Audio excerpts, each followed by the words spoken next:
Hey tubers, Bart coming at you. A little overdue on a mail day, but just got home from work and the family is not here, so I'm seizing an opportunity.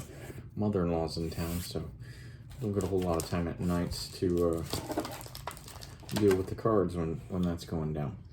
But some good high level of randomness here. We'll get right into it. Re-picking up some of the, I don't know what we call these, mid-modern or something like that, Hall of Fame rookies. Especially I prioritize if the 10's affordable, I go ahead and pick that one up faster than I will 9s, even if the 9's of a better player or something like that. So, John Randall. Picked up the Roberto Alomar. And a little theme with these, and then a big theme with whatever my next mail day happens to be. Prices are definitely coming back down. I still think that, some of those all-time GOAT cards are still holding pretty strong because, the man just stays so much more consistent with those. But you're, for lack of a better term, run-of-the-mill Hall of Famers and things like that, traditional cards that are somewhat readily available at any given time, that demand currently and the price points that correlate with them are going down significantly. So I did well with all of these pickups. And I'll talk about this more, I guess, the next time, but I've mentioned it before. I put bids on a lot of things, just kind of trolling, as I call it, Trolling is in the fishing sense, not trolling as in messing with people, but I put bids on, it's a way for, hey, if this goes for super cheap, then I'm the guy, right? And then it's also, while knowing most of them will just go well beyond what I put the bid for, it's also another way to watch listings without adding to your watch list, right? So I do that a lot, and typically I only win maybe 5-10% of the what I'm trolling for it, and that's probably a high. In the last year and a half or something before these prices started coming back down, it was almost 0%. I was bidding on all kinds of crazy things and the price points just kept going up. But I have certain thresholds that I've just mentally established. This is what I'm willing to pay for that card, and it is what it is. I'm starting to win more of those more often, and I guess 2 nights ago now I won a crap ton of them. So I got to recalibrate what my thought process is on some of the values of cards now that it's coming back down into reason. Because I won way more than I expected all at one time, and that's no regrets, but that was way more than I thought I was going to win, that I was looking to spend as well. Got this $25, can't beat it. The Top Space 21 Juan Soto, that's cheaper than I can sub it myself now, so that is for the win. Good looking card. I prefer the verticals to the horizontal, but I dig it. Let's see. Picked up a team set from Phoenix. These are the orange fire bursts or something like that. Not graded, but it was a good enough price on a 3-card team set, but the listing said team set. And it was good enough price to get the Trey Lance plus a couple other to go with it. So don't have a ton of Trey Lance, don't plan on picking up a ton until he actually does something worthwhile for the expense, but I always like to pick up a couple of the modern card guys just to stay connected with the team. So that's got the Trey Sermon rookie, and then arbitrarily threw in a Montana in that set for whatever reason, and it doesn't even match because they put the oranges on different sides and stuff like that for the veteran cards or whatever, but still cool, still nice to see some shine and a good looking Trey Lance rookie. Picking up some Prism as it comes back down after being such a new product.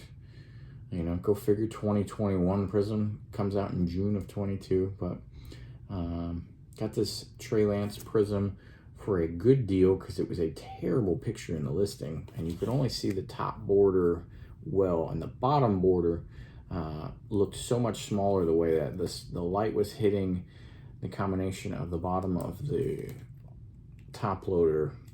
You just couldn't see it well, so it looked a lot smaller than it was, but based on all the previous listings that I had seen, everything looked proper, and the size of the top border gave me enough indications that that bottom border was probably Money in the Bank, and it was. So as long as when I take that out to send it in, as long as the surface is good, we're doing good on that one. Our other decent rookie for the year is Elijah Mitchell. Broke our rookie running backs record for yards in a rookie season, somewhere in the 960 range, which is pretty good. He missed 2 games at the end there for like 2.5 games at the end for injury, but still a good bit of promise. I think there's like a $2 to $3, random pickup, but nice clean design there for the rookies and stars. Trey Lance. I don't know why this person put it in the top loader upside down, but mentioned last time I was looking for these and picked up the SP, but accidentally the Ronnie Lott to go with the Rice and the Steve Young. I picked up the Topps Chrome version, so went back in and got the regular Topps base there.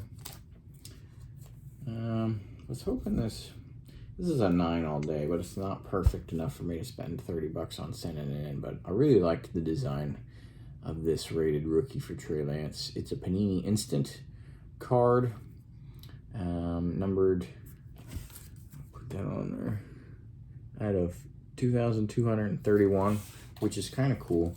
Topps, obviously, if you've done Topps Living and stuff like that, those things, eventually they tell you what the print run was based on the order numbers and stuff like that, but it does not end up on the card. So this is kind of cool that it ended up on the card to see.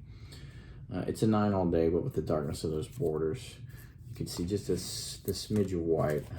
They'd have no reason to give me the benefit of the doubt on that one and get a 10, but good looking card.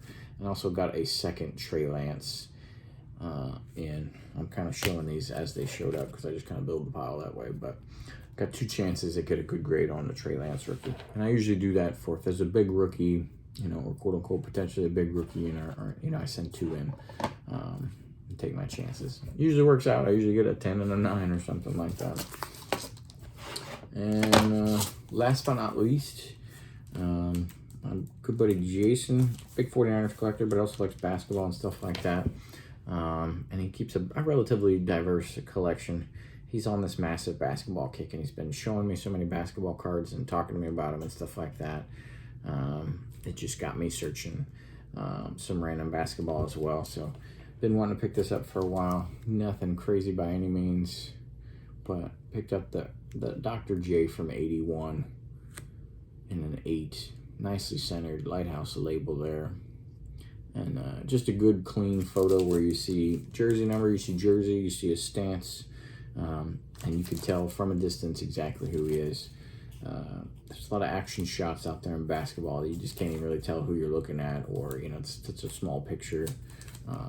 Same set of this year with the Magic Johnson's my case in point. I'm not a big fan of that card. I may get it at some point, but the Magic Johnson is so far zoomed out because they wanted to show the whole play and 3 or 4 different players. It just doesn't appeal to me nearly as much.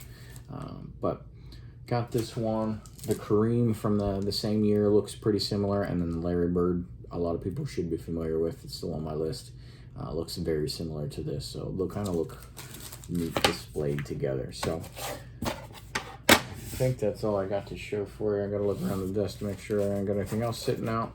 Nope, that's it. So thanks for watching. Sorry that was a little fast and furious there, but life is good. Nationals still suck. Juan Soto is bringing up his batting average just a smidge, which is nice. He's at 229 now. He bottomed out, I think, at 209 for a minute there, but the last couple weeks he's been bringing it back up consistently. Still walking like a champ. His on-base percentage is like 385, which, isn't super high, but when you understand that it's almost 160 points above his batting average, that's pretty significant, right? So, because if you had a 280 batting average, all of a sudden you're talking a whole different realm of on-base percentage there. But great stuff, and I'll have a bunch of auction wins the next time around, with a truly random spread of what cards and what sports and everything else. So look forward to that, but thanks for watching. Till next time, later.